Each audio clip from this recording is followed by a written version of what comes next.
Foreign कंट्रीमध्ये जाता तिथे तुम्हाला सायकलिंग करायची आहे आणि ती कशी करायची आहे ती तुम्हाला त्यांनी काय ठरवलेलं असेल 21 दिवस किंवा 20 दिवसात त्याचे टार्गेट ठेवले की बाबा 4000 किलोमीटर यायला मला माहित आहे. मला 40 किलोमीटर जाताना अननोन ठिकाणी इव्हन भारतामध्ये तुम्हाला 10 ठिकाणी विचारलं होतं. GPS काम करत नाही, तिथं पण करत नव्हतं.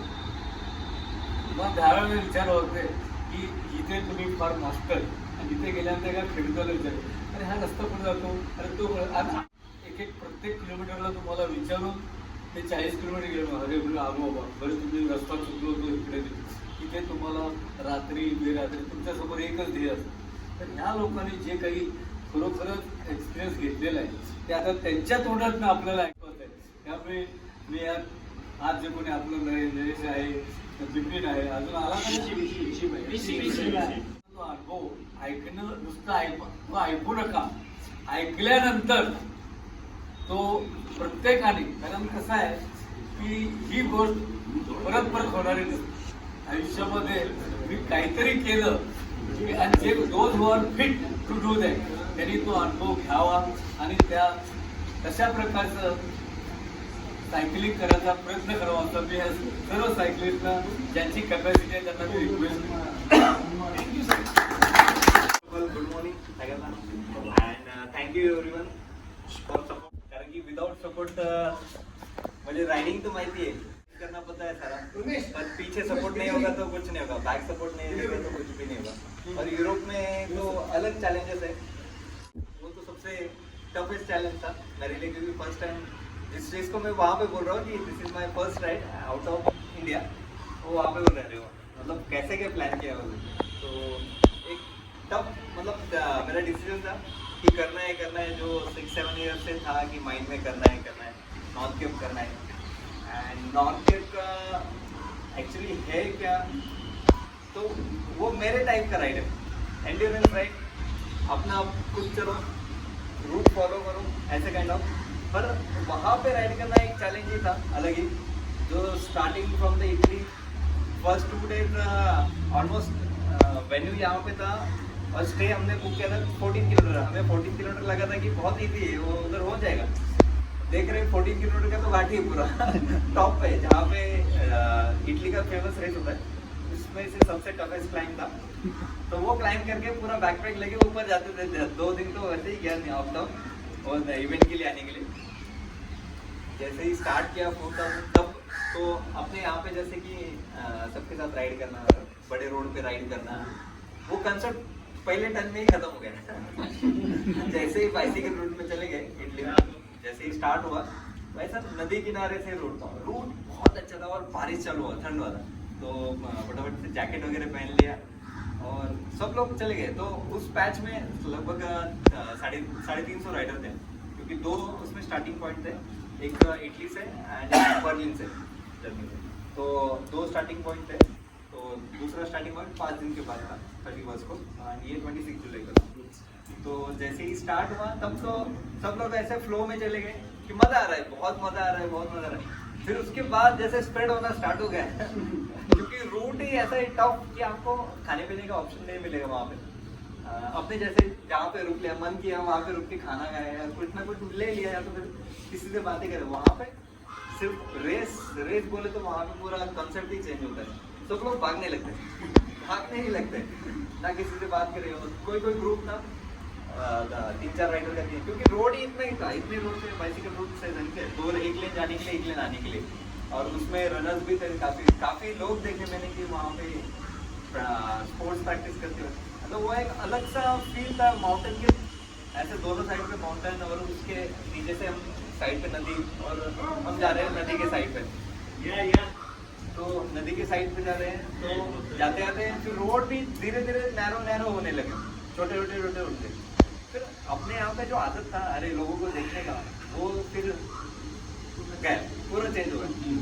फिर वही फर्स्ट डे जैसे ही ऑलमोस्ट जो प्लान था मेरा और नरेश का कि ऑलमोस्ट ऑस्ट्रिया क्रॉस करके ऑस्ट्रिया में रुकना है, इंसब्रुक में.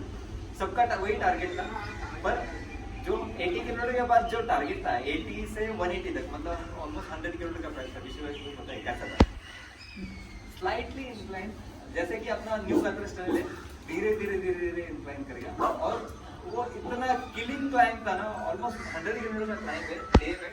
मतलब ये सारे बाइसिकल रूट आप फॉलो करते करते करते जा रहे हैं, और उसमें अगर नेविगेशन नहीं रहेगा प्रॉपर तो कुछ भी नहीं, कुछ नहीं कर सकते। गूगल मैप्स जीरो है वहाँ पे, हेल्प भी नहीं करेगा। गूगल मैप्स आपको इधर से लेके जाएगा, आपका रूट इधर रहेगा, ऐसे रूट पे। तो गूगल मैप्स का कोई, तो इसलिए आपको जीपीएस डिवाइस ही चाहिए। तो मैं तो साथ में मैंने तो जीपीएस डिवाइस नहीं लेके था, बाइक कंप्यूटर नहीं लिया था। मैं बोला था नरेश है तो साथ में हम साथ में जाते हैं। और मेरा एक कलीग बोला था कि ऐसे ही डाल दो, आपका अगर वॉच में है फैसिलिटी तो वॉच में रूट डाल के रखो जीपीएस। और वो डाले थे रूट, मैंने लकीली थैंक गॉड कि मैंने डाल के रखे थे। और उसको फर्स्ट मतलब 1 साल से वॉच यूज़ करा, पर कभी जीपीएस नेविगेशन यूज़ नहीं किया उससे। तो फर्स्ट डे से ही स्टार्ट किया मैं जीपीएस लगाना। तो धीरे धीरे पता चला, अरे टर्न आ गए, आप 100 मीटर आगे जा रहे हो और वहाँ से यूटर्न लेके फिर दूसरी जगह जा रहे हो। तो ऐसा था। तो इसलिए आपको जीपीएस डिवाइस ही चाहिए वहाँ पे प्रॉपर, जो आपको अलर्ट करे कि आपको टर्न लेना है। क्योंकि आपको वहाँ पे कोई है ही नहीं, बोर्ड्स है नहीं कि आपको साइन बोर्ड बहुत कम दिखेंगे कि आपको मुड़ना है, या तो आपको पता ही नहीं चलेगा। आप बाइसिकल रूट से जा रहे हो, सडनली रूट चेंज होगा, लेफ्ट राइट जाएगा। तो ऐसे चैलेंजेस है उसमें। तो फर्स्ट डे जैसे ही क्लाइंब करना स्टार्ट किया, ऑलमोस्ट 170 किलोमीटर के बाद, मतलब रात के, क्योंकि सुबह 8 बजे स्टार्ट किया था रेस। तो 170 किलोमीटर के बाद थोड़ा सा बोर होने लगा काइंड ऑफ, क्योंकि अकेले ही राइड कर रहे हैं। और क्लाइंब्स, किलर क्लाइंब्स थे फर्स्ट डे, सबसे खतरनाक क्लाइंब्स थे फर्स्ट डे, जो सबके लिए टफ थे। मतलब जो न्यू उस वेदर से न्यू था, क्योंकि ठंड वेदर एंड विंड भी बहुत, नदी के साइड से जा रहे तो विंड भी बहुत, तो वो चैलेंज करना बहुत मुश्किल था। तो 170 जाने के बाद नरेश और मैं साथ में थे, और अचानक से नरेश का बाइक पंचर हुआ। उनका 2-3 बार पंचर हुआ। तो बोले, और मैंने एक्स्ट्रा टायर रखा था, बोले क्योंकि हम टायर ही चेंज करते थे। तो लेकिन हाँ नहीं, उनका टायर ही उन्होंने जो लाया था वो खराब टायर लाया था, तो बार बार पंचर देता था। तो टायर चेंज किया वहाँ पे, और फिर वहाँ पे विंड चालू हुआ, और मेरा और विंड का 36 का आंकड़ा है। विंड मतलब ठंड वाली विंड है, मतलब रात के, क्योंकि ऑलमोस्ट 8 बजे थे वहाँ पे, और डिस्टेंस ऑलमोस्ट 70 किलोमीटर था, उसमें से 40 किलोमीटर का क्लाइंब बाकी था, एंड 30 किलोमीटर का वो डाउनहिल था पैचेस। तो वो फिर दिमाग में बैठ गया। फिर उनको मैंने वहीं पे बोला, नहीं अभी नहीं, मैं तो नहीं कर पाएगा, मैं यहीं पे रुक रहा हूँ, हम कल सुबह ट्राई करते हैं। क्योंकि बॉडी इतना थक गया ना, वेट लेके क्लाइंब करके सारे अप डाउन सारे क्लाइंब, और खतरनाक क्लाइंब थे। सडनली आपको ऐसा ड्रॉप मिलेगा, सडनली ऐसा क्लाइंब मिलेगा। तो ऐसे ब्रोकन क्लाइंब्स, जो यूरोपियन बोलते हैं broken climbs, broken bones kind of है, जो कि कभी ज्वाइन नहीं होते हैं, स्ट्रेट नहीं होंगे कभी, तो वैसे क्लाइंब्स थे। तो वो उसके बाद मैंने थोड़ा सा गिव अप किया, तो फिर नरेश भाई बोले, नहीं थोड़ा सा जाते हैं हम, एटलीस्ट क्लाइंब करके फिर उससे कहीं ना कहीं। फिर जैसे ही स्टार्ट किया, बाद में वो मोरल सपोर्ट थोड़ा सा मिल गया, तो स्टार्ट किया। फिर क्लाइंब आ गया, फिर तो मेरा फेवरेट पार्ट आ गया। क्लाइंब आ गया, तो एक बार क्लाइंब स्टार्ट किया तो एंड पे ही रुकते हैं, ऐसा ही मेरा फॉर्मूला है। कितना भी हेवी क्लाइंब हो, एंड पे ही रुकना, बीच में नहीं रुकना है कभी भी। तो क्लाइंब किया तो मज़ा आने लगा, तो बॉडी भी थोड़ा सा हीट जनरेट करना है, क्योंकि दिन भर इतना वेट था, ऐसा एक्सरसाइज नहीं पता नहीं। और एक्सरसाइज जब तक नहीं होता तब तक ऐसा नहीं लगता कि आप कुछ कर रहे हैं, ऐसा लगता ही नहीं एफर्ट लगा था आप इतने राइड के लिए। तो वो पसंदीदा पार्ट आ गया, और उसमें रात में 10-10:30 बज गए। तो 10:30 में वो सबसे हाईएस्ट क्लाइंब था आल्प्स में से। आल्प्स का एक जो यूरोप का सबसे हाईएस्ट माउंटेन माना जाता है, तो सबसे हाईएस्ट माउंटेन में से वो एक पार्ट था, हाँ एक पार्ट था क्लाइंब का। आल्प्स का ब्रेनर पास करके सबसे हाईएस्ट पास, वो तब पता चला कि ब्रेनर पास क्या है। तो पास के पहले ही आपको ऐसा ही मिलेगा सडनली, और इंक्लाइन ऑलमोस्ट 10 to 15 किलोमीटर का मेजर क्लाइंब था।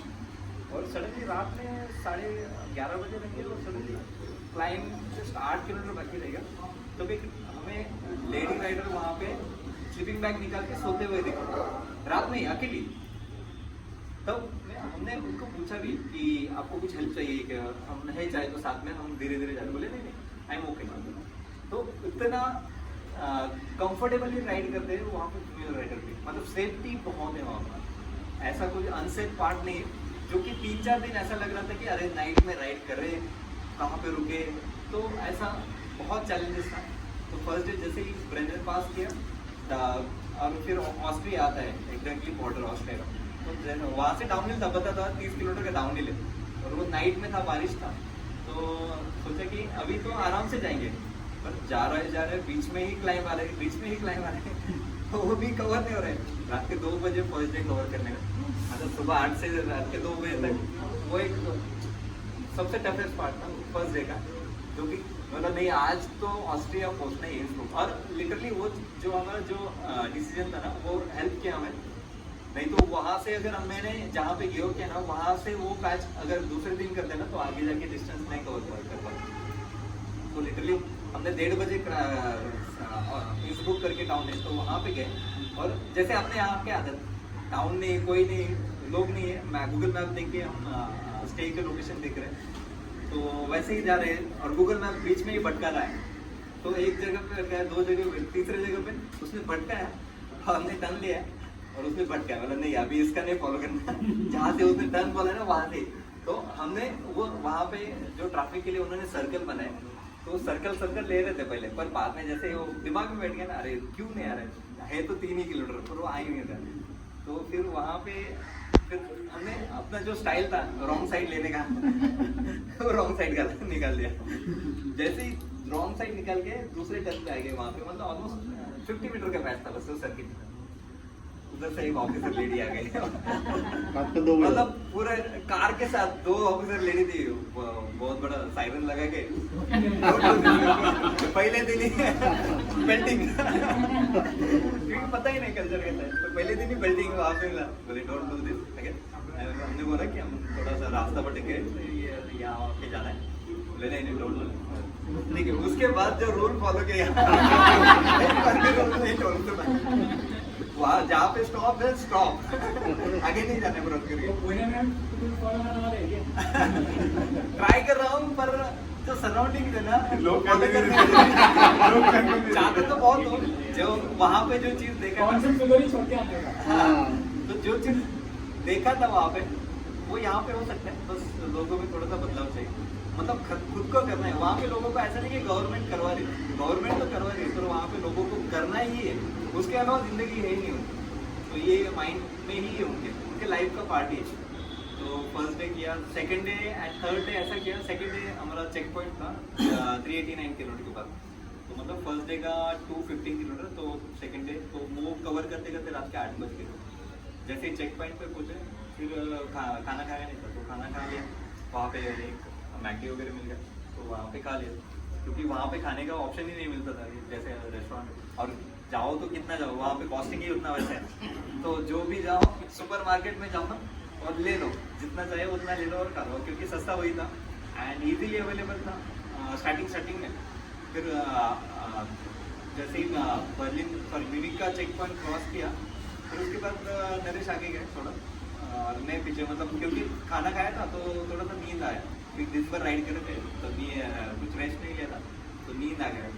तो नींद आने के बाद फिर एक जगह पे नरेश को छोड़ दिया मैं पीछे ही रुका, थोड़ा सा स्पीड स्लो करके एक जगह पे बस स्टॉप मिला, स्लीपिंग बैग निकाला, क्योंकि ठंड उतना था, स्लीपिंग बैग लिटरली था मेरे पास। अच्छा हुआ मैंने वो डिसीजन अच्छा कि स्लीपिंग बैग रखने का इमरजेंसी के लिए, पर वो इमरजेंसी सेकेंड डे से ही स्टार्ट हुआ इमरजेंसी क्योंकि ऑप्शन ही नहीं है कुछ।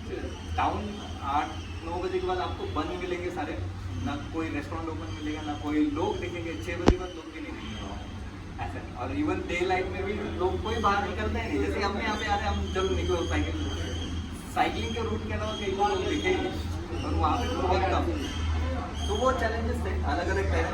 तो 4 दिन थोड़ा सा डिफिकल्ट लगा वो क्रॉस करते, क्योंकि बाइसिकल रूट फॉलो करना ही तो सबसे ज़्यादा हेडेक था मेरे लिए, इतना स्पीड था। और यहाँ पे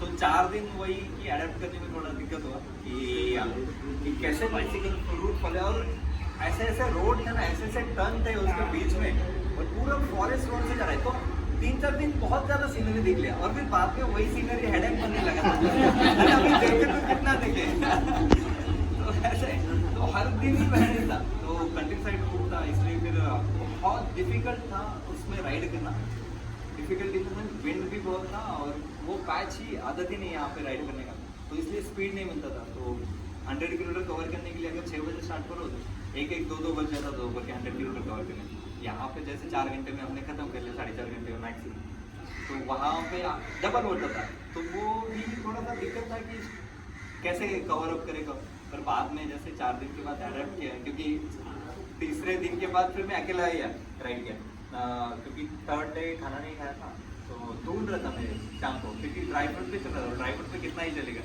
क्योंकि एक्स्ट्रा रखा था मैंने इमरजेंसी के लिए तो उसी पे चल रहा था तो नहीं मिला और शाम के 6 बजे बोला नहीं अभी 6 बजे का बंद हो जाए तो उसके बाद देखने लगा तो कुछ है ही नहीं कुछ तो वो सबसे टफेस्ट डे था माइंड का कि कैसे आगे जाए तो नरेंद्र बोले कि आगे 50 किलोमीटर बाद मैकडी दिख रहा है लोकेशन पे जाते और वो 50 मेरे लिए 200 के करीब था क्योंकि इतने क्लाइंट थे ना सडन छोटे क्लाइंट्स पर सडन आपको क्रेडिट मिलेगा पर वेदर इतना अच्छा था कि आप इवन क्लाइंब करोगे तो इतना ऐसा महसूस होता नहीं था कि आप ज़्यादा एग्जॉस्ट हुए पर खाना नहीं था तो कुछ आगे ही नहीं जा रहा तो एक टाउन में लगभग 10:30 बज गए तो मैं पीछे फिर नरेश आगे गए फिर उस टाइम पे फिर दोनों अलग हो गए तो फिर पीछे और सडनली एक माइंड स्टॉप कर दिया कि नहीं अभी नहीं होगा क्योंकि इतना ठंडी रात में और अंधेरा हुआ था तो फिर वो डर बैठा था कि रात में है और खाना नहीं खाए तो वो पावर ही नहीं आ रहा था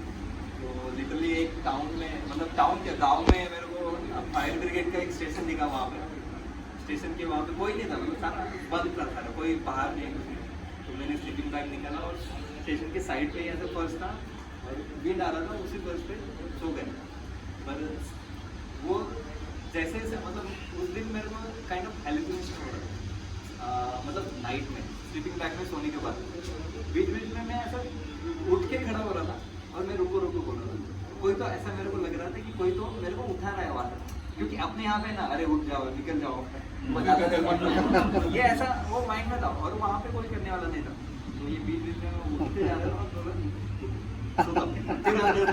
और विंड की वजह से नींद नहीं आ रहा है विंड घुस रहा है स्लीपिंग बैग के अंदर तो इतना जो खतरनाक विंड मतलब वहाँ पे चालू ही था कंटिन्यू और वो वेदर ही ठंडा था तो वो ज़्यादा चिल लग रहा था तो नींद नहीं हो रहा था मतलब 2 घंटे नींद होने के बाद फिर ऑटोमेटिक बॉडी उठा देता था वो विंड की वजह से ऑटोमेटिक अलार्म होता था कि अरे उठ तो वही हुआ तो विंड से ही सामना था सबसे ज़्यादा विंड से सामना था और ठंड से सामना था उसमें बारिश तो क्या यूज टू कोई प्रॉब्लम नहीं पर विंड ठंड से सामना करना बहुत मुश्किल है वहाँ ठंड से क्योंकि अपने यहाँ पे अगर 20 टेम्परेचर है वो वाला टेम्परेचर हमें वहाँ पे 10 का लगेगा ऑलमोस्ट 10 डिग्री ड्रॉप लगेगा इतना कड़क ठंडी लगेगा तो ऐसे ही फिर बाद में धीरे यूज हो गए फिर सडनली एक दिन जैसे ही एंड फिर मैं कवर अप करने लगा क्योंकि नरेश आगे गए तो मैं फिर पीछे से थोड़ा सा चेसिंग चालू होता रहा तो बीच में एक दिन फिर राइड किया ऑलमोस्ट 200 किलोमीटर रात तक मतलब 12 बजे तक राइड किया और फिर ऐसा लगा नहीं कि एक्सर्शन हुआ है तो फिर से राइड स्टार्ट किया और सडनली उस टाइम पे मतलब बर्लिन के पहले जहाँ पे हमारा बर्लिन पे चेक पॉइंट था तो चेक पॉइंट के पहले ही ऑलमोस्ट 120 किलोमीटर था और नरेश वहाँ पे रुका था तो मेरा वहाँ पे जाके कवर करते उनको और फिर साथ में राइड करते क्योंकि अकेले राइड करना पहले से ही नहीं है सबको मतलब साथ में किसी न किसी के साथ राइड करना तो वो चैलेंज था तो कवर करने के लिए स्टार्ट किया 8 किलोमीटर के बाद फिर लाइट बंद पड़ गया चार्ज ही नहीं हो रहा क्योंकि 4 दिन बारिश में भीगते वो चार्ज करना भूल गया फिर वो बंद हो गया उसके बाद वो लाइट चला ही नहीं फिर नाइट राइड अवॉइड किया फिर उसके बाद थोड़ा सा एक फॉर्मूला किया है कि जब तक डे लाइट है तब तक राइड करो और जर्मनी में एडवांटेज था कि डे लाइट आपको 9:30 बजे तक मिलता था 9-9:30 तक डे लाइट था तो वो वही कि 6 बजे क्यों रुके डिस्टेंस होने के बाद तो चलते ही रहो क्योंकि ठंड था तो मेन तो ठंड के लिए मैं एक्स्ट्रा राइड करता था फेरी ऑलमोस्ट 70 किलोमीटर दूर था नाइट में मैं रुका था क्योंकि उस दिन फेरी लेना था फिर नरेश ने ले लिया फिर वो क्रॉस करके आ गया फिर वहाँ से मैंने चेसिंग छोड़ दिया मतलब नहीं करना अभी तो फिर जैसे ही स्वीडन में गए स्वीडन में गए तो स्वीडन से सेकेंड डे ही मेरे को लेग पेन स्टार्ट हुआ नी पेन स्टार्ट हुआ तो नी पेन की वजह से पुश नहीं हो रहा है और विंड था तो विंड में ही पुश करते जा रहे तो इस वजह से लेफ्ट नी पेन करने लगा तो फिर लेफ्ट नहीं थे, तो वहाँ पे डिसीजन लिया कि नहीं वहाँ पे ड्रॉप कर दें। ऑलमोस्ट 120 किलोमीटर किया, फिर वहाँ पे टाउन में रेस्ट लिया, क्योंकि उसके पहले वहाँ पे स्टे नहीं लिया था। तो उसके वजह से भी मे भी हो सकता है कि लैक ऑफ स्लीप की वजह से कि वो ज़्यादा बॉडी पेन, तो वहाँ पे स्टॉप लिया। फिर उसके बाद जो स्टार्ट किया, और क्योंकि जैसे ही स्वीडन आया तो ठंडी ज़्यादा बढ़ गया था और डे लाइट ज़्यादा बढ़ गया, ऑलमोस्ट 10 साढ़े 10 बजे तक डे लाइट था, तो वो एडवांटेज था। तो फिर ठंड में राइड करना स्टार्ट किया, पूरा जर्सी, एक जर्सी निकाला मैंने, विंटर के जर्सी है, मैं बोला कि फिनलैंड में निकालते हैं लास्ट के 3-4 दिन 700 किलोमीटर के लिए, पर लिटरली वो जर्सी ने मेरा हेल्प किया। एक विंटर वाला जर्सी था रेड कलर का, तो वो रॉक राइडर का जर्सी था, तो वो जर्सी ने मेरा, तो वहाँ से जो जर्सी निकाला ना मैंने, बाकी 4-5 जर्सी, ये जर्सी था और 3-4 जर्सी मैंने रखा था, समर वाली जर्सी, एकदम परफेक्ट जर्सी रखे थे, पर वहाँ पे परफेक्ट वेदर था ही नहीं।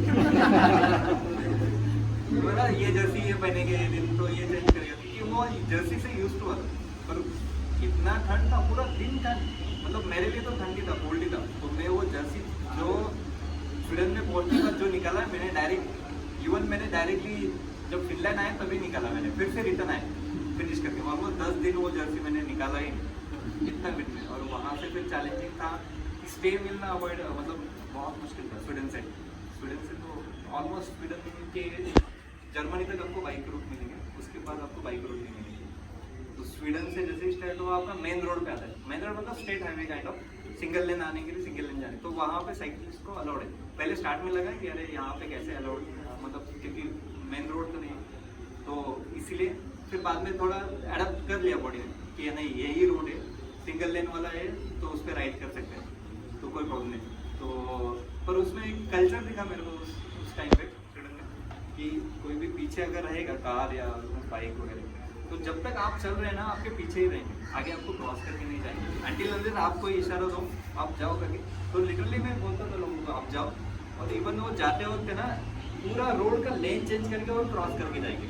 और कभी मैंने 40 दिनों में एक हॉर्न नहीं सुना, एक हॉर्न नहीं सुना, जो कि मैंने इतने सारे हॉर्न सुने एयरपोर्ट से दादर तक आने तक ना, वो पूरा 40 दिन का हॉर्न मैंने एक दिन सुन लिया, मतलब एक घंटे में सुन लिया, इतना हॉर्न। मतलब लिटरली लोगों में सेंस है वहाँ पे कि हॉर्न कब बजना, मतलब हॉर्न नहीं, उनको पार्टी नहीं लाइफ का, हॉर्न बजाना ही। और उनको जब पता चलता है कि कोई क्रॉस कर रहा है, तो क्रॉसिंग अगर सामने 100 मीटर है तो 100 मीटर पहले ही वहाँ पे रुकी, आपके कभी आपको बोलेंगे आप क्रॉस करो, इतना रिस्पेक्ट है साइकिलिस्ट को। एंड लगा था कि कोई स्टैम्प चेक कर, मतलब पासपोर्ट चेक करा, वीज़ा चेक कर, 40 दिन में एक एयरपोर्ट के अलावा किसी ने पासपोर्ट पूछा नहीं, तो इतना से साइकिलिस्ट को अलाउड है, आप कहीं भी ट्रैवल करो, कहीं भी कुछ भी इशू नहीं। इवन ट्रांसपोर्ट सिस्टम्स में साइकिलिस्ट के लिए स्पेशली कैबिन्स वगैरह है, साइकिल्स के लिए अच्छी जगह है। तो मैंने, अगर किसी ने देखा रहेगा मेरे वीडियो में फोटोज वगैरह, इतना अच्छा डेवलप करते थे उनके। और फिर चैलेंजिंग था सबसे ज़्यादा पार्ट,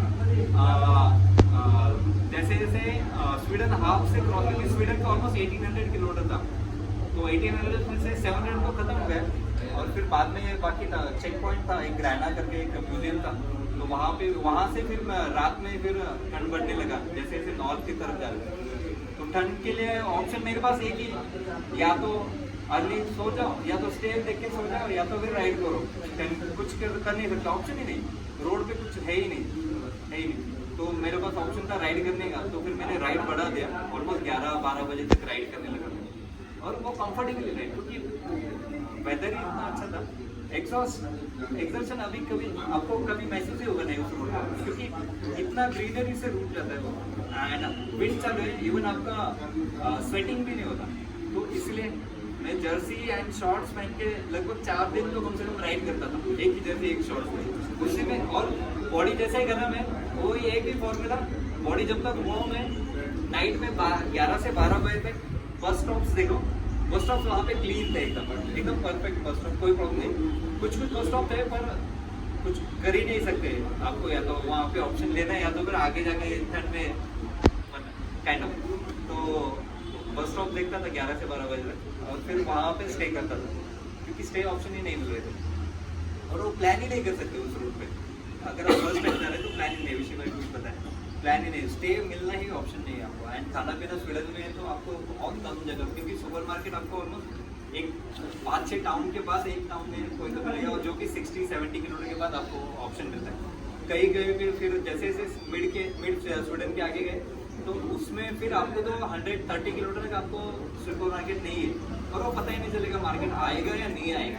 तो जहाँ पे है तो उसके बाद वो फॉलो किया, जहाँ पे जो कुछ भी मिल रहा है वो खा लो एंड भागो, ले लो एक्स्ट्रा एंड भागो। तो फिर रात का टेंशन नहीं रहता था कि 6 बजे आया, 4 बजे ही मैं जमा करने लगता था। मतलब जो मेरे को पसंद था ऑलमोस्ट वहाँ पे ऑलमोस्ट सारा बेकरी फूड्स है एंड दूध एंड दही, ये 3 चीजें जो मेरे को पसंद थी। तो उसका ही एंजॉय किया, ना कोई एनर्जी बार लिया है, ना एक ORS लिया है, अभी तक कोई नहीं। शुरुआत में 40 दिन में एक बार भी ORS का ऐसा जरूरत नहीं लगा एक्सरसाइज, क्योंकि उतना एक्सरसाइज बॉडी को मैंने करवाया नहीं, मैं बस मेरे रिदम में जा रहा था। तो इसलिए मैं भी उसकी वजह से भी ज़्यादा स्वेटिंग नहीं हुआ, एंड विंड था तो एडवांटेज था कि स्वेटिंग नहीं हुआ, वेंटिलेशन था, तो इसीलिए फिर ज़्यादा अच्छा से राइड होने लगा। और 12 बजे तक 12:30 बजे तक राइड होने लगा। और फिर उसके बाद लास्ट के 5 दिन ऐसे गए, मतलब वो मेमोरेबल कभी नहीं भूलूंगा कैसे राइड किया। बारिश एंड विंड का सामना करते करते एंड तक विंड आपको सभी जगह मिलेगा। तो लास्ट के 5 दिन 270, 280, 290, मतलब ऐसा इवन फील होता था कि 400 भी कर सकते हैं इसमें, अगर आपका प्रॉपर प्लानिंग हो, प्रॉपर स्टार्टिंग टाइम हो। तो वो जैसी वो मन में बैठ गया ना, तो फिर ऑटोमेटिक राइड भी होने लगा। फिर एक दिन लास्ट के मतलब फिनलैंड स्वीडन बॉर्डर के वहाँ पे मेरे को एक ब्रिटिश राइडर मिला दोपहर में, क्योंकि वहाँ पे खाना ही नहीं मिल रहा था दोपहर में। फिर मैंने एक स्टोर से ले लिया, मतलब 1-1.5 बजे रुके वहाँ से ले लिया, और फिर वहाँ से मैंने जैसे ही वो ब्रिटिश राइडर को पकड़ा, फिर उसके बाद वो अकेला ही जा रहा था और उसका टारगेट था 200। फिर उस दिन जैसे ही वो मिला 200 की जगह पे 270 डायरेक्टली उसका। तो वही कि आपके साथ कोई राइडर रहेगा ना, तो राइड बहुत ईजी है। अपने वेदर का, अपने टेरेन का जो एडवांटेज है ना, वहाँ पे वो टेरेन आपको कुछ लगेगा ही नहीं, इवन क्लाइंब भी नहीं लगेगा ऐसा कुछ, क्योंकि एक यहाँ पे कैसे ह्यूमिडिटी ज़्यादा है, वहाँ पे ह्यूमिडिटी नहीं है। तो वो एडवांटेज है कि क्लाइंब करने के बाद भी आपको ऐसा थकान नहीं महसूस होगा, कभी नहीं होगा। तो वो मैंने महसूस किया वहाँ पे। तो अपने यहाँ पे काफ़ी अच्छा प्रैक्टिस करने के बाद वहाँ पे काफ़ी खतरनाक राइड कर सकते हैं। और मैं ध्यान के आया हूँ कि नेक्स्ट ईयर जाके फिर से अच्छे तरीके से सबमिट कर जाऊँगा। लास्ट के 4 दिन का जो 5 दिन का जो कॉन्फिडेंस था, जो राइड करने का, लाइट सेटअप, लाइट बाइक, क्योंकि मैंने यहाँ पे सारा हैवी यूज किया था। मेरे पहले से ही टेक्निक हैवी, थोड़ा हैवी राइड करो, ऐसे राइड में बॉडी जितना अडेप्ट करेगा ना, उतना ज़्यादा आपको लाइट बाइक हेल्प करेगा बाद में। तो वो स्ट्रेंथ बन जाता है, एनर्जी बन जाता है। तो थोड़ा हैवी कैरी किया, मतलब 2 पैनियर बैग लगा के एक सैडल बैग अभी मिला है, तो सैडल बैग का हेल्प भी हुआ। वो लिया लिटरली लास्ट के 1 दिन पहले मैंने ले लिया स्टोर में, तो वो बहुत हेल्पफुल था, क्योंकि बारिश ही था। बारिश में अगर नहीं रखता मैं तो बहुत इशू होता। एंड चार्जिंग का इशू था, तो चार्जिंग में पावर बैंक लेके गया था यहाँ से 20,000 का, फिर स्टे नहीं थे तो चार्ज करे कहाँ से। 3-4 दिन चले, उसके बाद जो अपडेट दिया था मैंने डे बाय डे, तो फिर बाद में माइंड में बैठने लगा, अरे मैं अपडेट देने जा रहा हूँ, मतलब इवन फोटो निकालने जा रहा हूँ तो मेरा टाइम वेस्ट हो रहा है, तो आगे डिस्टेंस नहीं हो रहा, क्योंकि बॉडी ठंडा हो रहा है पूरा फिर से। तो फिर बाद में बंद किया, मेरे बोलने राइड पे फोकस करते हैं, फिर बाद में फोटो वगैरह देख लेंगे जहाँ पे ऐसा लगता है कि। फिर उसके बाद फिर मैंने अपडेट करना बंद किया, क्योंकि वहाँ से नेटवर्क नहीं था। एक तो सिम कार्ड नहीं लेके गया था, ऐसे यहाँ से बस में रोमिंग करके लेके गया था, तो वो कहीं पे मिलता था, कहीं पे नहीं मिलता था। वो चैलेंज था मेरे लिए। मैं इवन गूगल मैप भी नहीं देखता था, अगर इनकेस भटक गए, मतलब कहीं पे होटल देखना तो गूगल आपको डेटा तो चाहिए, तो वो डेटा के लिए कभी कभी मैं मैकडी वगैरह ढूंढता था। तो वही था, मैकडी आया से मेरे लिए सेविंग पॉइंट। वाईफाई मिला, नेटवर्क ज्वाइन करो, फोन चार्ज करो, वॉशरूम भी है, मतलब कहीं पे ढूंढने की जगह नहीं। और वॉशरूम्स के लिए वगैरह फिर फ्यूल स्टेशन थे, तो टॉयलेट्स के लिए वगैरह फ्यूल स्टेशन ही देखते थे, तो वो इशू तो नहीं था इतना। मतलब इवन पानी के लिए जो लोग पानी अभी वहाँ पे परचेस करना पड़ेगा, एक पानी का बॉटल लेने के लिए भी 1 यूरो 2 यूरो ऐसा आपका अमाउंट आ जाएगा, तो वो चैलेंज था। फिर बोला नहीं, अगर राइड कर रहे हैं तो सारा लोकल ही यूज़ करते हैं।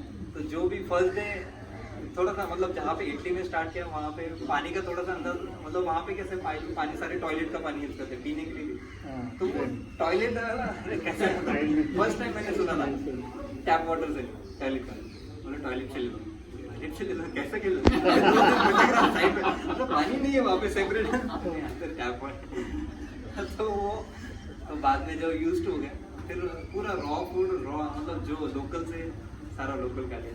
और लास्ट दिन सबसे खतरनाक था, मतलब भयानक काइंड ऑफ। लास्ट दिन मतलब उसके पहले दिन नाइट मतलब 2 बजे तक राइड किया था, 290 हुआ था। और वो 290 करने का एडवांटेज हुआ कि मुझे लास्ट के दिन 180 करना था, तो मैं आराम से जा रहा था। और वो आराम से नहीं जा रहा था। विंड जो सी फेस चालू हुआ नॉर्वे का, जैसे ही सी फेस चालू हुआ ऑलमोस्ट 150 किलोमीटर का पैच आपको सी साइड ही राइड करना है। ऑलमोस्ट एकदम अमेजिंग, मतलब सबसे best of the best scenery view, वो वाले व्यू में दिन में देखा मैंने। पर वो इतना टफ था कि विंड आ रहा है और यहाँ पे वॉल है, तो विंड ऐसा आपके पास ही आ रहा है, तो बाइक आपका नहीं चल रहा है, बाइक आपका ऐसा हो रहा है। तो मैं बोला नहीं, बस पेडल मारो, बस चलते रहो, ऑटोमेटिक चलते रहेगा। तो धीरे धीरे लास्ट के नॉर्वे जो एंड पॉइंट है, तो वहाँ पे आने तक आपको लगभग 5-6 टनल्स है। उसमें से एक टनल ऐसा है कि सबसे मेरे लाइफ का सबसे वर्स्ट एक्सपीरियंस था। तो वो 3-4 टनल्स में आपको सेपरेट, नए टनल्स थे तो उनमें सेपरेट लेने, 10 टनल्स में भी इवन बाइक रोड सेपरेट है। बस वो एक टनल सबसे ओल्ड वाला है, इसलिए एंड वो जाता है अंडर सी। तो अंडर सी जाएंगे तो ऑलमोस्ट 6.5 किलोमीटर का 6.8 किलोमीटर का टनल है। जैसे कि 6.8 अपना यहाँ पे तो कोई है नहीं है, 6.8 नहीं कोई नियर बाई, तो 6.8 था। पर 6.8 में आपको बाहर ही लिखा है कि 8% ग्रेडियंट है। तो ग्रेडियंट के लिए मैं अंदर घुसा, मैं ग्रेडियंट के हिसाब से ही चल रहा है। ग्रेडियंट है 8% क्लाइंब है, मतलब क्लाइंब है, पर 2 किलोमीटर जाने, मतलब 2 किलोमीटर तक ऐसा डाउन ही ला रहा है सडनली। वो पता नहीं था, मतलब वो माइंड में नहीं था कि वो अंडर सीट जा रहा है। तो 2 किलोमीटर ऐसा मस्त किया ना, उसका वीडियो वगैरह ले रहा है, मतलब सिंगल लेनी है। और उसमें साउंड इतना बड़ा साउंड, क्योंकि वो ओल्ड है, एग्जॉस्ट कम है उसमें, तो आवाज यहाँ से घुसेगा, बाहर उधर से निकलेगा। ऐसा था। तो कोई भी कार आता है तो वो माइंड में, तो 2 किलोमीटर डाउनहिल जाने के बाद फिर सडनली क्लाइंब हुआ स्टार्ट। और वो क्लाइंब सबसे खतरनाक क्लाइंब था, उसमें टनल और ठंड की वजह से। और आपको ऐसा डरावना चीज लगेगा, क्योंकि कोई भी गाड़ी घुस रहा है अंदर तो उसका साउंड बड़ा होता जा रहा है, बहुत बड़ा। सबसे खतरनाक टनल वो था, जो कि ऑलमोस्ट फिर 1200 मीटर तक मैंने कैसे ऐसे तो उसको सही लिया। फिर उसके बाद नहीं, अभी नहीं होता। उतर गया, वॉक साइड से, वो थोड़ा सा जगह था, ऊपर साइकिल डाला। इवन वॉक करते करते भी डर लग रहा था कि कोई पीछे से आके ठोक ना दे, पर वैसा नहीं है कच्चा, पर वो लगता है उस टनल में। और सबसे टफेस्ट पार्ट उस टनल में ही लगता है, अगर आप नाइट टाइम या तो इवन नाइट ही लगता है वहाँ पे, क्योंकि एग्जॉस्ट नहीं है ज़्यादा एंड पूरा डार्क है। तो लाइट्स वगैरह है अंदर टनल में थोड़े, और वो डर ही लगता है उसमें। तो मेरा तो डर बैठ गया था वहाँ पे। तो मैं चल के क्रॉस किया। फिर जैसे ही क्रॉस किया एंड लिटरली वो जो 140 किलोमीटर है ना, मतलब हमारा एंड पॉइंट से ना, वो हनिंग्सबर्ग एक टाउन है, और टाउन से 30 किलोमीटर का लास्ट का पैच है एंड पॉइंट राइट। तो टाउन लिटरली आपको आगे दिखेगा, मतलब आगे इस साइड पे सामने दिखेगा, पर आप जा रहे हैं ऐसे ऐसे ऐसे ऐसे ऐसे ऐसे ऐसे जा रहे हैं। वो लिटरली दिमाग में बैठ जाता है कि भाई इधर सामने दिख रहा है टाउन। फिर बाद में पहुंचने को अरे ये तो टाउन है, ये फेरी था इतना बड़ा, उधर से दिख रहा था, और वो आ नहीं रहा, सीधा रोड नहीं है ही नहीं। तो क्योंकि सी फेस के वजह जैसे जैसे सी मुड़ गया तो वैसे वैसे निकला। बहुत सुंदर वैसे, बहुत मस्त मजा आया। लास्ट के 30 किलोमीटर तो बहुत एंजॉय किया। फिर वो वॉक करने का एडवांटेज हुआ, बॉडी फिर से रिकवर हुआ, क्योंकि लेग टायर्ड हुए थे विंड में राइड करते करते, तो नहीं हो रहा था। तो अच्छा वो वॉक किया, और फिर बाद में जो बॉडी फ्रेश हुआ, फिर क्लाइंब पे नॉन स्टॉप, जो अपना स्टाइल था, जो क्लाइंब आया तो रुकना नहीं। फिर वो क्लाइंब में भी 15 किलोमीटर क्लाइंब है, 15 ऑलमोस्ट अप डाउन ही, ऊपर ऑलमोस्ट प्लाटू है, प्लाटू में भी अप डाउन किया। और इतना सीनरी व्यू है ना, वो सी फेस एंड ही है, ऑलमोस्ट यूरोप का एंड है ऑलमोस्ट, वहाँ से सी स्टार्ट होता है। और वो व्यू दिखता है ना आपको कि अच्छा व्यू है। और कभी कभी डाउन हिल आ रहा है बीच में, कभी क्लाइंब आ रहा है, तो फिर से थोड़ा सा रिदम में आ जाओ।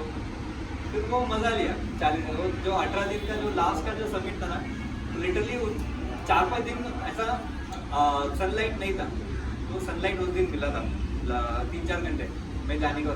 तो वहाँ पे फोटो लिया, और फिर 2 घंटे के बाद फिर से बोला अभी नीचे जाके टाउन में कहीं पे सो जाते, क्योंकि ऑलमोस्ट 30 किलोमीटर का बोला डाउन हो जाएगा। जैसे ही निकला, विंड स्टार्ट हुआ, वेदर चेंज हुआ रात के 10 बजे, और फर्स्ट डे मतलब फिर मैंने डिसीजन लिया कि वहाँ पे ही स्टे करते हैं। बस स्टे किया मैंने, एक एडमिनिस्ट्रेशन ऑफिस था, वहाँ पे स्टे का ऑप्शन नहीं था। सारे आपको कैंपिंग वैन्स मिलेंगे जो कैंपर कार को अटैच करके लोग वहाँ पे पार्किंग लॉट में उसी में वहाँ पे कुछ स्टे करने का ऑप्शन ही नहीं। तो लिटरली मेरे को एक एडमिनिस्ट्रेशन ऑफिस मिल गया और रात के 10 बजे तो वहाँ पे वो बंद ही होता। तो डाल दिया मैंने स्लीपिंग बैग मेरा फिर से, और फिर घुस गया अंदर। फिर उसके बाद इतना विंड चालू है तो स्लीपिंग बैग में मतलब वो जो कम से कम 2 घंटा नींद मिलता था, वहाँ पे हर एक आधे घंटे के लिए उठता था मैं। बस देख रहा मैं बीच में 2 बजे 3 बजे लाइट क्यों नहीं, ये डार्क क्यों नहीं हो रहा है, डार्क क्यों नहीं हो रहा है। फिर बाद में पता चला कि वहाँ पे ऑलमोस्ट आपको डे नाइट सनलाइट था वहाँ पे। तो वो फर्स्ट टाइम मैंने देखा पूरा अंधेरा ही हो ही नहीं रहा। तो मज़ा ही अलग है उस राइड में, मतलब तैरने करने के लिए। फिर उसके बाद 18 दिनों के बाद फिर जो डिसाइड किया था कि नीदरलैंड आके एक्सप्लोर, क्योंकि पता नहीं कि फिर से कवर करूंगा या नहीं करूंगा, यूरोप होगा या नहीं होगा साइकिल। तो फिर बाद में फिर नीदरलैंड, फिर धीरे धीरे राइड का डिस्टेंस कम किया और एक्सप्लोर ज़्यादा किया। फिर मज़ा है, पर वही कि वो कल्चर है लोगों में कि लोगों को हेल्थ सबसे फर्स्ट इम्पोर्टेंट प्रायोरिटी। जो लोग वहाँ पे मैंने देखा कि बहुत आपको छोटे एज ग्रुप से लेके बड़े 80-90 जैसे अपने यहाँ पे सब लोग राइड करें वहाँ पे भी, पर वहाँ पे पूरा बाइक पैकिंग ही कर रहे हैं। सारे बाइक्स को मैंने लगेज देखा है, सब लोग जा रहे हैं, एंजॉय कर रहे हैं। मतलब उनका है कि, और वर्किंग लाइफ कल्चर उनका मैंने बाद में जैसे नीदरलैंड से स्टार्ट किया तो मैंने पूछा लोगों से कि ऐसा कैसे हो सकता है, क्योंकि मेरे को डे से लेकर नाइट 6 o'clock तक सब लोग ऐसा प्रैक्टिस करते देखते थे। हमने यहाँ पे कैसे मॉर्निंग में आ गए फिर बाद में नहीं, वहाँ पे कुछ नहीं, वहाँ पे पूरे टाइम में जैसे ही आपको, तो वहाँ पे पता चला कि उनका वर्किंग कल्चर ही अच्छा है। गवर्नमेंट ही उतना सपोर्ट है कि आपको not more than 6 to 9 hours, maximum 8 hours ऐसा है। एंड वीकली आवर्स है उनके 37 या तो 38, मतलब अलग कंट्री वाइज, पर 40 hours कोई 45 hours ऐसा ही वर्किंग कल्चर है उनका वीक का। तो वो इसलिए लोगों को उतना टाइम मिल रहा है, तो जो कि हम यहाँ पे नहीं फॉलो करें। यहाँ का अपना आधा काम भी वहाँ पे करेंगे ना, वहाँ पे टॉपर बन जाएंगे ऐसे। तो ये इतना हम यहाँ पे करके, तो इसलिए कि हेल्थ सबको, जैसे कि हम साइकिल से तो धीरे धीरे सब लोग राइड बढ़ाते जाओ, और सबसे बेस्ट पार्ट है साइकिल। सो वहाँ से जो व्यू, क्योंकि वहाँ पे सनलाइट आया था जब मैं पहुँचने का, सनलाइट आया था तो ऐसा व्यू दिख रहा था ना, वो मैं मतलब वहाँ पे कोई ऐसा सो ही नहीं सकता, वहाँ पे नहीं सो सकता, क्योंकि इतना अच्छा व्यू था पूरा एंडी यूरोप का। तो वहाँ पे कोई दिखेगा नहीं, सनलाइट पड़ रहा है, आगे से कोई जहाज दिख रहा है आगे जाते हुए, क्रॉस करते हुए, तो वो बोल नहीं सकता। लास्ट दिन कभी नहीं इतना अच्छा था, मतलब पूरे नाइट तक मैं बीच में उठ रहा हूँ और देख रहा हूँ अरे अंधेरा क्यों नहीं हो रहा है। तो वो एक मज़ा अलग है। सुबह उठ के वो ठंड में, मतलब लगभग 18 दिन में से मैंने सिर्फ 4 दिन स्टे ले रहेंगे, बाकी 14 दिन मैंने आउटसाइड निकाले। मैं बोला नहीं, अभी ये यूरोपियन कैसे करते हैं, क्योंकि ग्रुप में फोटो आ रहे थे, इवन फीमेल राइडर्स थे, उनको भी फोटो आ रहे थे कि ऐसे ऐसे बस स्टॉप से वगैरह ले रहे थे। ना इतना उनके लिए सेफ, तो हम तो कुछ फिर तो हम ले सकते हैं। फिर वो कॉन्फिडेंस बढ़ा, और फिर वो कॉन्फिडेंस इतना अच्छा था कि लिटरली अच्छा थैंकफुल कि वो स्टे मैंने बस स्टॉप पे ही लिए। नहीं तो जब भी हम स्टे लेते थे, मतलब मैं तो स्टे लेता था किसी होटल में वगैरह, डॉर्मेटरी स्टे वगैरह, तो उसमें राइड मेरा 10 बजे 9 बजे ऐसा स्टार्ट होता था, और ये ऑटोमेटिक अलार्म देता था 3 बजे से ही उठ जाओ, क्योंकि ठंड घुस रहा है।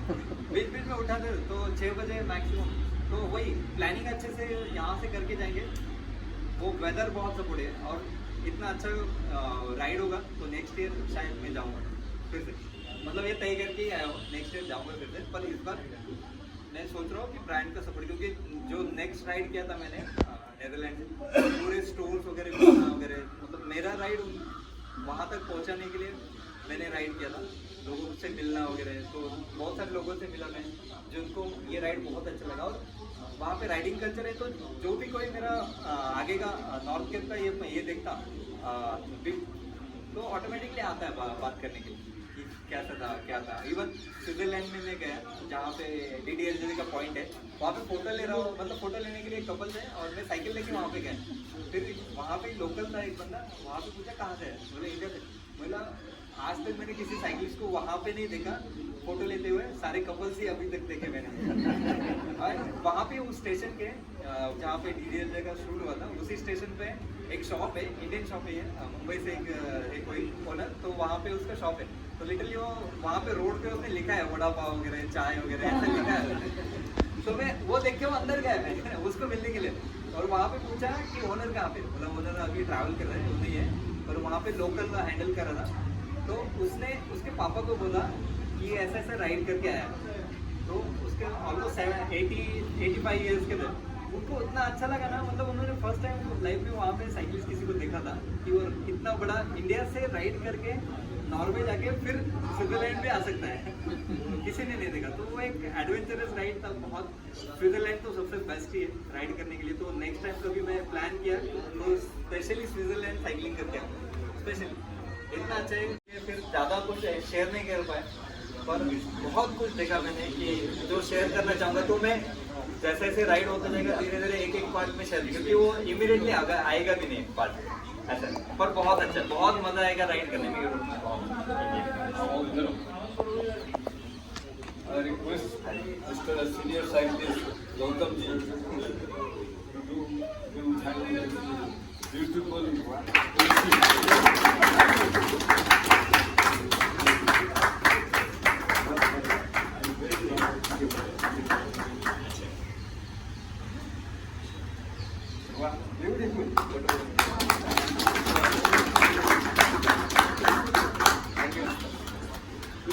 I request Vishu to come here. Basically, as you listen all this story, he has completed this North Cape in 18 days and all. But even after listening to all these things, I was getting palpitation. Well, generally heart rate is hardly 50, but it has come to 150 by listening the story. That is definitely it is difficult, and they made it very successfully. Even though registration, few people have done registration, but they are not able to join those things. Our Vicky has done. Even though failure is, I am not interested in who is in success and who is failure. He has attempted the exam is very important for me. He has shown his daring, and still I want to listen. Why? What are the problems that made him fail?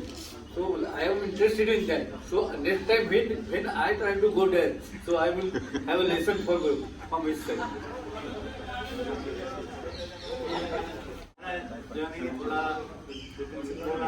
Different है। ये कि हम लोग plan तो किया था पूरा day by day कितना करने। मैं मेरा फ्रेंड था हम लोग दोनों साथ में थे, और हम लोग ने पूरा डे बाय डे प्लान किया था कि कौन सा दिन कितना करेंगे। एंड हमारा ये मकसद में था कि मैं 14 अगस्त को कंप्लीट करूँ। हम लोग का मकसद था अराउंड 28 अगस्त तक का कंप्लीशन का ही मकसद था। तो जैसे विपिन बोल रहे थे कि पहला दिन तो बहुत अच्छा था। हम लोग 200 किलोमीटर्स के लिए टारगेट किया ही नहीं। We only targeted about 140 kilometers in the first day, and second day again 130 and so on and so forth. लेकिन उसमें ये हुआ कि पहला दिन तो बहुत अच्छा हुआ। We were able to, हम लोग एक अच्छा जगह पे, और I was not into adventure because of my skin problems and things like that. So I didn't want to experiment in terms of मतलब बस टॉपनेस होने का, या जब मैं स्लीपिंग बैग कैरी नहीं किया था तो होटल में ही रुक रहे थे हम लोग। तो जैसे विपिन बोल रहे थे कि वहाँ पे सब 6, although day light is that 9:30 10, ठीक है। रेस्टोरेंट्स 8 बजे 7 बजे लास्ट ऑर्डर खाने का, ठीक है। मतलब 8 बजे रेस्टोरेंट बंद। मतलब आप ये सोचोगे कि मैं होटल पहुंच के नहा के रेस्टोरेंट जाऊंगा तब तक बंद, ठीक है। लेकिन उसमें भी ऐसा हो गया कि अराउंड आफ्टर 80-90 किलोमीटर्स इतना जोर से बारिश हुआ और इतना ठंड हुआ we could not proceed further. और उधर से हमारा लैकिंग चालू हो गया, मतलब एक दिन हम लोग पीछे चला रहे थे। तो उधर एक होटल मिला हम लोगों को, पूरा पूरा भीगा हुआ है, बैग्स भीगे हुए हैं, कपड़े पूरे भीगे हुए हैं। उधर एक होटल मिला, हम लोग कॉफ़ी पिया, खाना खाया, and this is 6:30 in the evening. खाना खाया, फिर हम लोग वो होटल में गए तो उधर की जो रिसेप्शनिस्ट थी बहुत अच्छी थी, and what she did was हम लोग के सारे कपड़े लिए और ड्रायर में डाल दिया। वो लोग का जो टावल सब दो चार जो ड्रायर होता है उसमें डाल के उन्होंने बोला कि तुम लोग एक काम करो, तुम लोग सिर्फ मेरे को ये ला के दे दो, मैं करके वो पूरा ड्राई करके हम लोग को अगले दिन सुबह हम लोग को ऐसा फोल्ड करके उसने रखा हुआ। मतलब that was the kind of help that we got from people there. तो उसके बाद हम लोग म्यूनिक पहुँचे, म्यूनिक शाम को पहुँच गए, and then we were like देख यार, हम अपना मकसद ये है कि थोड़ा एंजॉय करके जाएंगे, ठीक है। और हम लोग का ये था, ठीक है, कंप्लीट करना है, that was there in the back of the mind, but at the same time we wanted to enjoy. तो हम लोग मैं तो बीच में रुक के बहुत फोटोज लेता था, इतना फोटोज लेता था कि जैसे विपिन बोल रहा था कि फोटोज लेते तो अपना बॉडी ठंडा हो जाएगा, टाइम वेस्ट होएगा, मैं वो सब कर रहा था। ठीक है, तो अभी आप समझ सकते हो कि मेरा क्यों कंप्लेंट है। सेकेंडली, ठीक है, हाँ ऑब्वियसली फोकस रहना चाहिए, बट मेरा वो नहीं था। देन मतलब वी डिड ऑल दैट, मतलब हर जगह पे हम लोग को एक जगह पे ऐसा हुआ कि हम लोग एक छोटा सा टाउन पहुंचे थे, ओके। रहने के लिए जगह नहीं मिल रहा था हमको, होटल नहीं मिल रहा था। तो उधर एक गूगल मैप देखा तो एक होटल करके था, तो उधर हम लोग गए शाम के 7 बजे सब पूछने गए नहीं, उधर सब बंद लॉक। हम लोग ने उधर खटखटाया तो एक लेडी आई, एंड लिटरली आप बिलीव नहीं करोगे, she was so happy that एक नॉर्थ केप से कोई नॉर्थ केप जाने वाला कोई बंदा आया है। तो वो लोग देख रहे हैं सब साइकिलिस्ट जा रहे हैं, कौन क्या है कोई मालूम नहीं। तो उसको उसके नेबर ने बताया कि इधर ऐसे नॉर्थ केप जाने वाले लोग ये है, एंड उसने हम लोग मेरे को लिटरली पूछा, are you really going to North Cape? उसके लिए वही इसमें हो क्या? ऊपर से उसके टेरेस से पूछ रही है। तो बोला हाँ, ये बिकॉज कैप वैप पहना था। तो उसने हम लोग को उसके घर के अंदर लिया, और एक कॉन्फ्रेंस हॉल है उनका, उसमें हम लोग के रूम्स में थे, तो कॉन्फ्रेंस हॉल में बेड डाल के हम लोग को उधर सोने को दिया, okay. And she give us food, okay. फिर हमने पूछा कि कितना चार्जेस है, वो बोला तुमको जितना मन में आएगा उतना दे दो। She did not charge anything, ठीक है। रात भर उसके साथ बैठ के हम लोग, मेरा जो फ्रेंड है उसके साथ बैठ के हम लोग गपशप, वो और उसके हस्बैंड के साथ बैठ के गपशप लड़ा रहे 11:30 बजे। फिर अगला दिन कहाँ हम लोग इतना करने वाले, ठीक है। वो और जर्मनी में बियर इज लाइक वाटर, सुबह उठते हैं वो बियर पीते हैं। I think it is cheaper than water. It is cheaper than water, okay. Germany में उठते हैं बियर पीते हैं। विपिन ने वेस्ट किया।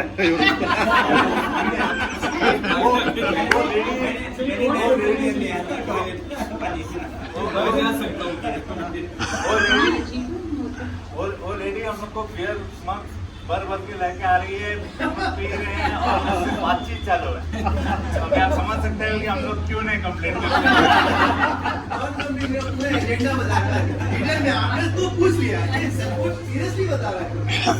Two different types of Enjoying beer in Europe is more better. उसको कम क्यों लगा, वो अभी मुझको मालूम हो गया। मैं गया तो मुझको आई कैन डेफिनेटली एंजॉय, खा सकता हूँ, पी सकता हूँ। फिर आगे में हम लोग सोचा कि अभी तो ये हुआ है, हम लोग का जो प्लान था वो तो नया, तो आराम से चलाते हैं। लेकिन हम लोग जैसा प्लान किया था ना, उसमें हम लोग बीच बीच में एक एक दिन का बफर डे रखे थे हम लोग फिर भी हम लोग होपफुल थे कि हम लोग वो बफर डे कवर करके हम लोग पहुंच जाएंगे करके। तो हम लोग बर्लिन पहुंचे और बर्लिन का हम लोग स्ट्रेच किया 195-200 किलोमीटर का स्ट्रेच किया। We reached Berlin at about 9:30 in the at night 9:45 Berlin पहुंचे, होटल जा रहे हैं, होटल वाला बोलते हैं अभी मैं बंद कर रहा हूँ, तुमको होटल रूम नहीं मिलेगा। अरे ऐसा कैसा नहीं मिलेगा। फिर उसको इतना मनाया और बोलता है कि ठीक है ये लास्ट है। वो फटाफट कुछ पासपोर्ट नहीं देखा, कुछ देखा नहीं, मतलब आइडेंटिटी कुछ नहीं देखा। वो सीधा रूम दिया हम लोग को, ये तुम्हारा रूम नंबर है, बंद किया, चला गया। हम लोग यार देख गए गायब ही ना लो, गायब मतलब they are that you know timewise इतना ये है। देन हम लोग अगला दिन 235 किलोमीटर करना था। हम लोग बोला यार मतलब फेरी पकड़ने के लिए वो करना था। बोला अभी जाने दो, जो हो गया सो हो गया, हम आराम से बर्लिन घूमे हम लोग, ठीक है। आधा दिन पूरा बर्लिन सब देखा, बर्लिन वॉल का जो पीसेस था वो सब देखा। फिर वो थोड़ा आगे उनका वॉर मेमोरियल है, उधर गए, वो सब देख के हम लोग फिर आगे निकले। यू वोंट बिलीव, एक ऐप है, मतलब उनका एक नॉर्थ के वो लोग जो ऑर्गेनाइजर है ना, उन्होंने वो ऐप को उनके वेबसाइट में डाले थे। उसमें लोग वहाँ के जो लोकल्स है ना, हम लोग को लिटरली ट्रैक कर रहे थे, क्योंकि हम लोग, मैं और मेरा फ्रेंड ऑलमोस्ट सेकेंड लास्ट या लास्ट थे, बाकी सब आगे निकल गए, ठीक है। वो लोग को पता भी नहीं चल रहा था कि हो क्या रहा है। जब तक वो लोग को पता चल रहा था वो लोग निकल गए। अभी हो रहा है बस इतना ही कि ये लोग आएंगे करके, और literally they were waiting for us on the road with fruits, juices, coffee, everything. मतलब रास्ते में खड़े, तुम रुको, तुमको क्या चाहिए, ये लो, फ्रूट लो, कॉफी लो, जूस लो। Actually there was they were appreciating that. And जैसे हम लोग स्वीडन फेरी में, हम लोग लकीली ऐसा हुआ कि हम लोग इवनिंग में पहुंचे और वो पोलैंड, और नाइट का फेरी था। तो हम लोग का क्रॉसिंग जो था वो नाइट में हुआ। फेरी में आराम से सो के कैबिन बुक किया, सो के हम लोग क्रॉस किए। स्वीडन जैसे पहुंचे सुबह 6:30 बजे, हम लोग बाहर निकले, उधर एक कैफे शॉप है, लिटरली 50 किलोमीटर तक हम लोगों को कॉफी नहीं मिली। 50 किलोमीटर चला के जाके एक ही कॉफी मिला। संडे, अगर संडे है तो भूल जाओ, आपको कुछ नहीं मिलेगा, मार्केट बंद। जर्मनी में तो मार्केट बंद, ठीक है, रेस्टोरेंट्स भी बंद, कुछ नहीं मिलेगा। हम लोग स्वीडन गए, हम लोग मतलब there was lot of headwinds, जैसे विपिन बोल रहा था। तो we reached the gate number 3 गार्निया, ओके। उसके बाद हम लोग आगे और 200 किलोमीटर आगे गए, ऑर्बेरो करके एक जगह आता है, उसके उधर गए, उधर पहुंचे हम लोग बोला कि यार यहाँ से हम लोग को अगर वहाँ पहुँचना है, which is we had covered about 2000 kilometre, 2000 kilometre करना है हम लोग को। दिन में रोज 220 किलोमीटर करना पड़ेगा। अपना एवरेज हो रहा है 130 किलोमीटर, ठीक है। उसको हम लोग को 220 रोज करना है, वो मुश्किल होगा। इफ हम लोग बीच में अगर अटक गए तो हम लोग का रिटर्न फ्लाइट मिस हो जाएगा। तो हम लोग ने डिसाइड किया कि हम लोग ऊपर नहीं जाएंगे, हम लोग दूसरा जगह एक्सप्लोर करें। तो हम लोग वहाँ से we went to Oslo, ride करके गए। उधर राइड करके गए तो इधर एक जगह मिला हम लोग को, डेगरफॉर्स करके एक जगह है, उधर मिला। उधर हम लोगों को गए, उधर एयरबीएनबी टाइप होटल बुक किया, नहा के हम लोग वापस बियर बार में चले गए। और उधर लोग हम लोग को आके इतना ये कर रहे थे, मतलब दे वर एप्रिशिएटिंग अस, एंड मतलब खाना पीना सब फ्री में दे रहे थे वो। दे वो दैट बियर का खर्चा बियर का भी खर्चा नहीं, बियर भी नहीं यार, अच्छा ना सिर्फ रहने का खर्चा कॉम्प्लीमेंट्री। ठीक है, फिर वहाँ से हम लोग आगे गए। फिर एक जगह पे हम लोग सोचा कि यार राइड करके जाने से अच्छा अपन एक काम कर रहे हैं, ट्रेन पकड़ के जाते हैं। तो हम लोग ट्रेन पकड़े और ऐसा था जो वो ट्रेन जो पकड़ रहे थे ना, उसमें साइकिल ऐसा अलाउड नहीं है, उसको पैक करके ही अलाउड है। ठीक है, तो अभी वहाँ पे हम लोग के पास हम लोग को एक आदमी मिला जो हम लोग का ये फ्लाइट समझा। वो क्या किया, बोला कि देखो इधर ऐसा साइकिलिंग बैग्स मिलता है, ऐसे ऐसा दुकान। वो सर्च किया, कौन से दुकान में मिलेगा। वो हम लोग को लिटरली उसके गाड़ी में बिठा के वो जगह लेके गया जहाँ से हम लोग ने वो साइकिलिंग बैग खरीदा। ठीक है, एंड वो वापस हम लोग को स्टेशन आके ड्रॉप किया, वापस स्टेशन आके ड्रॉप किया। ठीक है, और टाइम 6:30 बजे ट्रेन आने वाला था, 6 बजे हम लोग मतलब लिटरली रिटर्न कर रहे हैं। 6:10 को हम लोग पहुंचे स्टेशन वापस। वो मेरा फ्रेंड अमूल ने तो बैग में डाल दिया। ठीक है, उसका मैं सब सामान हेल्प करके हम लोग उसका बैग में डाल दिया। मेरा बैग में गया ही नहीं, मेरा साइकिल ऐसे ही है।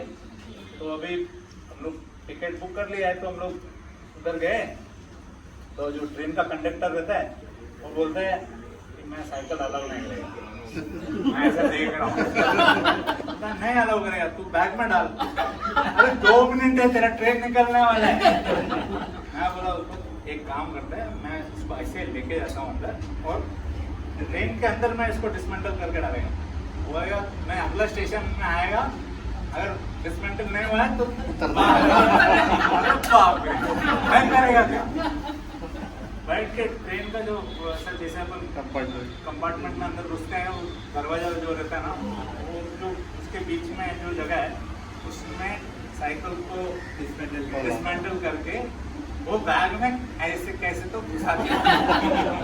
वो जैसा घुसा है ना, मतलब फिरोज भाई देखते हैं ना उधर ही फेंक, क्योंकि फिरोज भाई उसका साइकिल इतना अच्छा से रखते हैं। और उधर मैं जैसा वो बैग पैक किया ना, उसमें फिरोज भाई बोलते थे कि फिरोज भाई तो पेंट होते थे। ठीक है, और कैसे तो उसमें डाल के हमने अंदर रख दिया। फिर ऑस्लो आए, ऑस्लो में हम लोग ये निकाले, देखा तो मेरा टायर का मतलब व्हील का स्पोक टूटा हुआ। अभी क्या करेंगे, ठीक है, हम लोग कैसे तो फिट किए और चला के नहीं गए, धक्का मार के एक होटल में गए। फिर मैं वहाँ रुके, फिर ऑस्लो में हम लोग को साइकिल का दुकान मिला, तो उसने उनको वो स्पोक सब फिट करके दिया। बहुत महंगा था। चार्ज कितने लिया? बहुत महंगा था, पूछो फेंट हो जाओगे। मेरा एक बार हुआ था। इक्विवेलेंट, इंडियन इक्विवेलेंट एक स्पोक फिक्स करने के लिए इंडियन इक्विवेलेंट 9,000 रुपये। साइकिल आ जाएगा। मेरा कम गया था, मेरा फिनलैंड में 2,500 रुपये गया था। ठीक है, वो तो अरे मजबूरी का नाम गांधी जी है, कुछ नहीं कर सकते थे। ठीक है, फिर हम लोग ऑस्लो में हम लोग बहुत सारे रूट्स देखा। फिर हम लोग वहाँ पे एक्सप्लोर करके वो लोग का जो रूट्स है ना उसमें गए, वो सब राइड किया। 2-3 दिन ऑस्लो में स्पेंड किया पूरा। फिर वहाँ से फेरी पकड़ के हम लोग कोपेनहेगन आए। और कोपेनहेगन में जो हम लोग देखा ना, हम लोग एकदम ऐसा शौक लग गया ऐसा, मतलब उधर जितना गाड़ियाँ नहीं ना, उससे 10 गुना ज़्यादा साइकिल है। साइकिल खड़े करने के लिए मतलब आपके पास जगह नहीं है। ऐसा साइकिलिंग जो स्टैंड है ना, उधर बिल्कुल जगह नहीं है। और साइकिल का ट्रैफिक अलग, मतलब साइकिल का ट्रैफिक ज़्यादा है। कार का 4 गाड़ी जाएगा तो 15 साइकिल पास होएगा, ऐसा है। कोपेनहेगन में भी हम लोग काफ़ी जगह ऐसा एक्सप्लोर किए। ऐसा पूरा हम लोग का लूप है। एक कोमूट करके एक ऐप है, कोमूट करके एक ऐप है यूरोप के लिए, बहुत अच्छा है। उसमें सब मिलता है। और वो देख के हम लोग सब रूट डिसाइड करके हम लोग सब किए। फिर कोपेनहेगन से 40 किलोमीटर ऊपर लोग एक खेले रोड करके एक जगह है, वहाँ पर गए, वहाँ पर एक कैसल था, कैसल एक्सप्लोर किए, मतलब साइट सीइंग करके हम लोग देखो हम लोग का रिटर्न फ्लाइट कोपेनहेगन से ही था, हम लोग वहाँ से ही वापस आए। और हम लोग जो बैग लिया था वो बैग में ही हम लोग सामान वापस साइकिल को जैसा डिसमेंटल करके लेके आया था। मतलब मैं आज भी बोलता हूँ कि फिरोज भाई अगर वो देखते थे तो जिंदगी में कभी मेरे साथ ऐसा राइड पे नहीं है। So that was my experience, so it was fun. और हाँ ठीक है, हम लोग ऊपर तक नहीं गए, we didn't experience underwater tunnel और बट काफ़ी जैसे वो बोल रहा है ना, हेलुसिनेशन होता है और मीलों मीलों तक you don't find anyone, you don't find, एक कुत्ता नहीं दिखता है उधर, तो बोर हो जाते हैं। मेरे साथ मेरा फ्रेंड का हम लोग दोनों चला रहे हैं, लेकिन कितना बात करेंगे, क्या बात करेंगे, इतना उसके लिए फिरोज भाई ही चाहिए।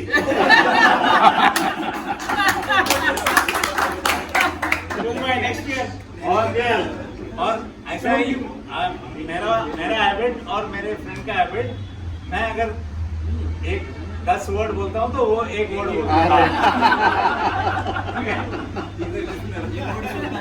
ठीक है, तो अरे क्या बात करेगा, कितना बात करेगा। और जैसे ये विपिन बोल रहा था ना, उधर साइकिलिंग रूट सब अच्छा है, लेकिन एक टर्न मिस कर दिया ना, 2 राइट है, ठीक है, एक पहला राइट आएगा, एक दूसरा राइट आएगा। पहला राइट ले लिया ना वो ए साइड जाएगा, दूसरा राइट लेगा ना वो साइड जाएगा। ठीक है, थोड़ा देर तक पैरेलल चलेगा, तो आप अगर गलत राइट ले लिया ना, आप उल्टा डायरेक्शन में जा रहे सडनली, तो आपको वापस आके, और वो दोनों को ऐसा कुछ नहीं ऐसा साइकिल लेके उधर चलेगा, वो जा रहे कहीं और, ये जा रहे कहीं और, ऐसा वापस आओ, वापस जाओ। तो एक भी टर्न अगर मिस होता ना, वी हैव टू, और ऐसा नहीं कि नहीं मिस होता है, मिस होता ही है, सबका मिस होता है।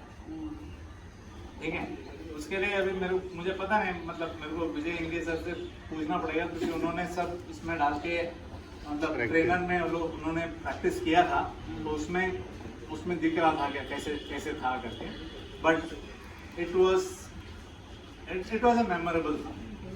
ठीक है, एंड एक्सपीरियंस वाइज ऐसे ये बोल रहा था, ठंड और समर इधर का विंटर से ज़्यादा ठंड था उधर का। ठीक है, एंड खाना बहुत, मेरा चैलेंज ये था कि आई एम अ वेजिटेरियन, ठीक है, I have problems in my skin, वो सब बहुत एग्रीवेट हो गया था, मेरा स्किन का प्रॉब्लम बहुत ज़्यादा एग्रीवेट हुआ था, एंड मतलब आई कुड नॉट, मैं लेट नहीं सकता था, वैसा सिचुएशन में था, बट काफ़ी एंजॉय किया। एंड अभी पता नहीं नेक्स्ट ईयर करेगा नहीं करेगा, he is determined to do. Firoz को लेके जाइए, हो जाएगा। वो 1 करोड़ बोल के छोड़ देता, मैं 1000 बोलते रहता, ये सोचा ही नहीं कि वो क्या बोल रहा है, ये सुनने में अच्छा है और मैं बोलने में अच्छा है। 20 दिन के लिए रिकॉर्ड करके जाना है। So that was my experience, and people were very helpful and friendly, काफ़ी हेल्प, उधर के लोग काफ़ी हेल्प किए, एंड बहुत अच्छा लगा, बस। और एक इधर ऐसा था ना कि एक पुलिस ऐसा गाड़ी को हम लोग को दिखा ही नहीं। मैंने तो एक्सपेक्ट किया था, मतलब मैंने खबरें सुनी थी कि पोलैंड बॉर्डर पे, जर्मनी एंड पोलैंड बॉर्डर पे चेकिंग हो रहा है, क्योंकि थोड़ा वॉर सिचुएशन पोलैंड साइड पे था, तो सुना था कि वहाँ पे पासपोर्ट वगैरह चेक करें। मैं एक्सपेक्ट कर रहा था, भाई मैं रुका हूँ उसको दिखाऊं मैं पासपोर्ट में इंडिया से आया हूँ, कुछ नहीं। रेसिज्म वगैरह फेस किया इंडियंस? नहीं, कुछ नहीं, खिला भी नहीं था, गन तो छोड़ दो। मैं लॉक कैरी किया, गार्डन्स में रोबोट थे ग्रास कटिंग के लिए, Pausing. जब भी दिखता है उसको मैं रुक के बोला स्टॉप, चलने का मेरा अभी रुकता है कि नहीं ये देखते हैं। आप चला रहे हो, घास काटने के लिए भी रोबोट चल रहा है। थोड़ा उल्टा था, फिर डाइवर्ट कर देते हैं। मतलब सिर्फ इतना था कि घोड़े दिखेंगे, गाय दिखेंगे, बस आदमी लोग कोई नहीं मुझे दिखेंगे। लगता था अपना अच्छा है इधर, अच्छा है अपना देश अपने लोग कंपेरेटिवली। लोग बस काफी है, बट जैसे ये बोल रहा था ना, एक कल्चरल डिफरेंस आना चाहिए, डिसिप्लिन आना चाहिए। एंड झाड़ू में डिसिप्लिन है, यहाँ तो आदमी में डिसिप्लिन। हाँ, वहाँ पे घास ऐसा रास्ते पे नहीं आता है, बिना परमिशन के घास ऐसा रास्ते पे नहीं आता है। गड्ढे नहीं होते। हर एक गांव साइड में, हर एक विलेज में हर एक डोर एंड विंडो को ऐसा फूल का चढ़ा हुआ गया, मतलब पूरा सेटअप ही गया है, इतना अच्छा दिखता था। इसलिए मतलब जो राइड करते होते हैं ना, ऐसा टायर्डनेस कभी फील नहीं होता, क्योंकि ग्रीनरी है पूरा। नाइट तक राइड करो ऐसा फील नहीं होता था कि थक गया। लेकिन हम लोग जैसे विपिन बोल रहा था, 6 बजे हम लोग खाना खाते थे, 8 बजे तक हम लोग बंद कर देते थे। हम लोग कभी मैंने खाली एक ही दिन जर्मनी बर्लिन पहुंचने के लिए खाली एक ही दिन वो 9:30 बजे तक हम लोग राइड किया बस। बाकी कोई भी दिन हम लोग राइड नहीं मैं क्या करता था, मैं सुपर मार्केट से ना, मतलब जो मेरी पसंदीदा चीज़ें थी, थोड़ा कॉस्टली कम, तो मैं ओरियो बिस्किट लेता था एंड दूध का एक पैकेट लेता था। तो नाइट में मेरे लिए वही होता था, दिन अर्ली मॉर्निंग स्टार्ट करना है वही, तो उस पर ही। तो मेरे को 18 दिन में अगर देखते ना, ये अभी है ना, वैसे मैंने रिकॉर्ड किया, जो भी आप बोल रहे कि कम है, उससे और कम था। हर एक का है। नेक्स्ट टाइम से एक बोतल बियर लेके रखो, 50 कैलोरी एनर्जी मिलेगा। ऐसे क्योंकि यूरोप का इतना अच्छा सीनरी है, मैंने तो इतना एंजॉय किया, मतलब इवन 280 करने के बाद भी ऐसा लगा नहीं कि थका हुआ। मैं देख के जा रहा हूँ पूरा, ऐसा नहीं कि अरे मेरे को बस कवर करना है, कवर करना नहीं, मैंने अवॉइड किया। वो लोग लोकल्स भी जैसे साइकिल चलाते हैं ना वो लोग, एंड वो लोग ऐसा मतलब लीजरली कोई नहीं चलाता, सब वो लोग इतना स्पीड कितना, मतलब कम से कम 30-35 किलोमीटर का एवरेज। खर्चा मतलब मैंने स्टे अवॉइड किया, इसलिए थोड़ा सा कम हुआ। तर मित्रांनो, आता माझ्याकडनं ॲज एक मेडिकल पर्सन मी तुम्हाला सांगतो, बिपिनपेक्षा किंवा नरेशपेक्षा विशीची स्टोरी फार इम्पॉर्टंट आहे आपल्यासाठी. कारण तुम्हाला सांगतो, कारण he is facing one medical illness, काय त्याच्यामध्ये त्या आजाराशी रोज फाईट करताना त्याचे कमीत कमी 4 ते 7 हे नो बडी विल इमॅजिन काय. आणि अशा ठिकाणी ज्यावेळी तुम्ही जाता, की आता पहिली गोष्ट त्यांनी सांगितली की ही इज नॉन व्हेजिटेरियन. ही बोंबा बोंब, म्हणजे आम्ही काय वेळ पडलं तर काय मिळेल ते खाऊ, पण ह्या बिचाऱ्याला नुसतं आता दह्यावरती लोणीवरती जगायचं किती वेळा खाणार. त्यामुळं I really appreciate his efforts. आणि प्रत्येकाने आयुष्यामध्ये don't bother whether you are failure और you are successful, you should attempt, it is very important.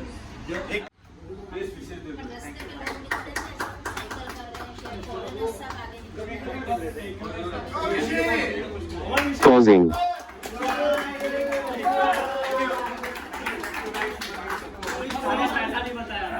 Once more, 3 cheers for Bipin! Hooray!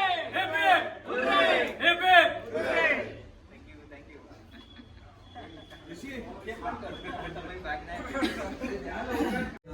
या वाटचालीसाठी तुमच्या शुभेच्छा.